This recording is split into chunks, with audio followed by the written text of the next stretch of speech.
রাতুল আর রায়দা ছিল দুই বন্ধু। এক রাতে তারা গল্প করছিল অনেকক্ষণ।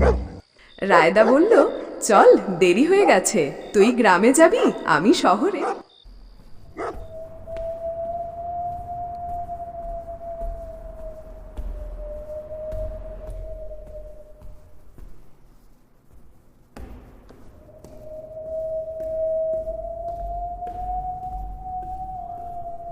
রায়দা শহরের পথে হাঁটা দেয় আর রাতুল একা রওনা হয় অজপাড়া গায়ের দিকে।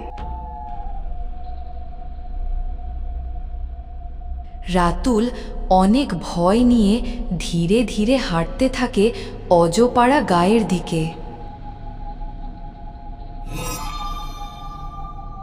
হঠাৎ ছায়াটা রায়দার সামনেই।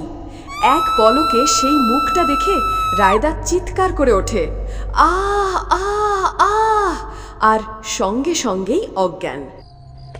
ওদিকে পড়ে আছে রাস্তায় রক্তাক্ত নিথর, আর সেই ছায়াটা ধীরে ধীরে গায়েব হয়ে যায় অন্ধকারে। সব ছায়া অন্ধকার নয়, কিছু ছায়া মরণ।